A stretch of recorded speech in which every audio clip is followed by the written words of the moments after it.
AI 기반 공시 뉴스를 짚어보는 시간입니다. 도움 말씀에 다큐 뉴스 조호진 대표 자리하셨습니다. 대표님, 안녕하십니까? 네, 어서 오세요. 안녕하세요. 자, 오늘 아침에 나왔던 공시 뉴스부터 바로 체크해 보도록 하겠습니다. SAT가 100억 규모의 PCB 본딩기 계약을 체결했습니다. 아이온 자산이 셀트리온과 셀트리온 헬스케어의 지분을 매각했습니다. 유진투자증권이 후성의 1분기 실적 증가를 예상했습니다. 목표 주가는 3만 원으로 유지했습니다.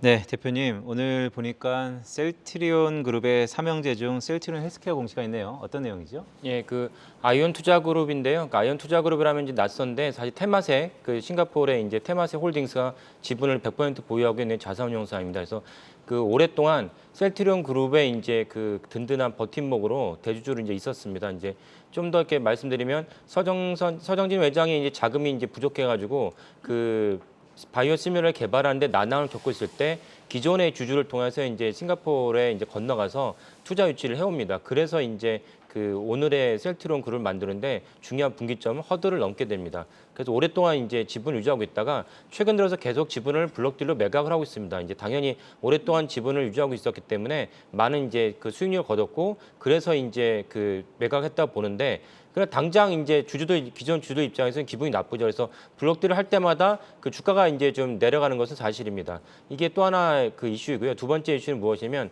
셀트리온 그룹이 셀트리온 헬스케어, 셀트리온 제약 3사가 합병을 하겠다고 이제 작년에 발표하지 않았습니까? 그래서 합병에 따른 여러 가지 설왕설래가 있었고 또 최근에 또 이슈는 무엇이냐면 이제 분식회계 논란이 한 5년, 7년 전부터 계속 있었습니다. 셀트리온 그룹에 분식회계 논란이 있었는데 최근에 이제 금융위에서 검찰로 이제 수사는 하지 않았지만 이제 분식회계는 있었다라고 이제 발표를 했습니다. 그래서 이제 만약에 이것이 확대됐다면 셀트리온 그룹에 대한 많은 상장사들이 거래 정지가 될 뻔했었는데 주주들 입장에서는 이제 한숨을 내쉴 수 있었죠. 그래서 이 고비를 벗어났습니다. 그럼에도 불구하고 주주들 입장에서는 셀트리온 그룹에 대한 주식가들이 대부분 이제 작년에 비해서 계속 내리막길을 걸으면서 거의 반토막이 났습니다.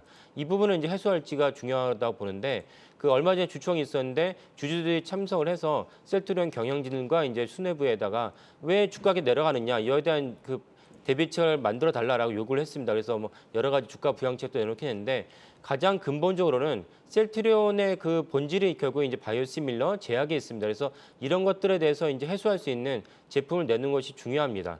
제품을 낸다는 것은 이제 바이오시밀러에 대한 제품을 내는 것이 중요하고 또 하나는 이제 최근에 1년 내내 이제 코로나 수혜주로 이제 각광을 받았는데 이유는 무엇이냐면 이제 셀트리온이 이제 코로나 이제 치료제를 내놨었는데 얼마 전에 작년에 이제 셀트리온이 내온 코로나 치료인 레키노라즈가 오미크론에 그다른 효과가 없다는 것이 발표를 했습니다. 그래서 이제 주가가 한 번 더 내려갔습니다. 그러니까 이런 사업의 본질적인 부분을 이제 해소하지 않으면은 셀트리온 그룹 전체 주가를 반등하기는 좀 어렵다.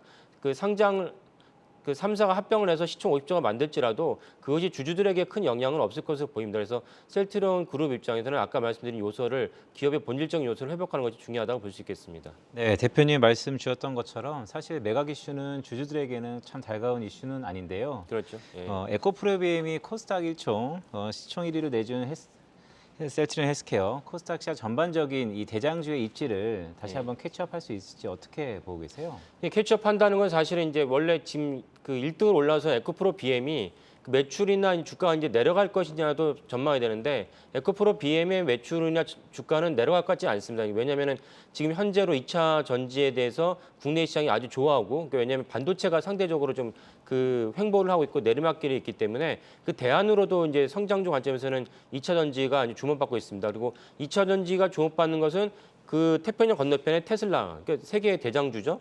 세계 전기차를 이끄는 테슬라가 다른 내연 기관차가 1, 2월 달 차량 인도분이 마이너스 내지 이렇게 안 좋은데 테슬라는 60% 넘는 이제 성장률을 보였기 때문입니다. 그러니까 테슬라가 잘 나가기 때문에 테슬라 관련된 2차 전지주들도 지금 잘 나가고 있습니다. 그에 따라서 에코프로 BM이 주가가 내려가거나 매출이 꺾일 것 같지는 않습니다. 다만 좀 이따 이제 말씀드리겠지만은 중국의 봉쇄에 따라서 중국 상하이가 봉쇄를 했습니다. 그리고 최근에 또 광주까지 봉쇄한다는 뉴스가 나왔는데 그러면 이제 테슬라도 안 좋기 때문에 그것이 어떻게 이제 영향을 끼칠지는 좀 시장에서 좀 지켜봐야겠습니다. 네, 셀트리온 헬스케어와 같이 에코프로비엠까지 살펴봤고요. 두 번째 확인해볼 종목이 후성입니다. 사실은 매출 비중이 냉매가스 사업에서 훨씬 높은데 방금 전에도 말씀해 주셨지만 투자자분들은 2차 전지 관련주로 많이 알고 계신단 말이죠. 후성에 대해서는 오늘 어떤 소식이 나왔을까요? 예, 유진투자증권이 후성의 1분기 매출액에 대해서 전망을 한 것입니다. 그래서 1분기 실적이 여전히 좋다라고 이제 발표를 했고요. 그 이유는 아까 말씀드린 대로 그 전체적으로 전기차 시대가 돌아있고 전기차를 리드하는 테슬라가 잘 팔리고 있기 때문에 후성에 대한 매출도 전체적으로 좋다 이렇게 보는 것 같습니다. 후성에 대해서 좀 살펴봐야 될 또 중요한 점은 무엇이냐면 후성이 냉미의 기업인 동시에 또 자동차 부품 기업이기도 합니다. 자동차 부품 기업인데 그 후성이라는 사명에서는 좀 알기 힘들지만 그 현대차 그룹의 정몽구 회장 일가의 그 가계도를 보면은 후성이 정몽구 회장의 이제 반개 회사입니다. 그래서 이제 일정 이상 현대차 그룹에 납품을 하는데 어려움이 없는 기업입니다. 물론 이제 품질이 이제 보장되게 했지만 어느 정도는 이제 거기에 대해서 이제 베네핏이 있는 기업이죠. 그러니까 지금 현재 재벌들은 이제 6천 이내 거래를 하는 것이 너무 이렇게 과도하다 이러면서 줄여달라고 요청을 하고 있지만 사실 6천 이내를 거래를 하더라도 아까 말씀드린 후성이 현대차 그룹의 일원이냐를 모를 정도로 사실은 이제 이미 재벌들이 3세, 4세 넘어가고 있기 때문에 끈끈하게 엮어지면서 이제 납품을 하고 있습니다. 이에 따라서 후성도 현대차 그룹에 이제 안정적으로 매출을 올리고 있습니다. 그 냉매도 마찬가지고 그래서 여기다 추가로 이제 그 전기차 부분에 뛰어들어서 그 후성이 이제 매출을 올리고 있습니다. 그래서 주가라는 건 꿈을 먹고 사는 그 분야죠. 그러니까 부동산과 다르고 그렇기 때문에 후성은 새로운 신성장 농이 필요했는데 여기에 전기차를 추진한 것이 아주 좋은 이제 시장의 평가를 받았고 실적으로 이제 수치도 꼽히고 있습니다. 이에 따라서 이제 후성에 대한 매출과 주가가 올라갔던 것이고요. 아직까지는 1분기에 제가 수차를 말씀드리지만 올해 1분기가 이제 여러 가지 대외적인 환경이 안 좋기 때문에 1분기 실적이 중요합니다. 그런데 후성의 1분기 실적이 여전히 좋을 것 같다고 유진투자증권이 발표했기 때문에 후성의 이제 올해 전체적인 그 시장의 전망은 밝다 이렇게 볼 수 있겠습니다. 네, AI 기반으로 공시 뉴스를 분석해보는 공진단 시간 오늘 여기까지 들어보도록 하겠습니다. 지금까지 타키오 뉴스의 조호진 대표였습니다. 고맙습니다. 네, 감사합니다.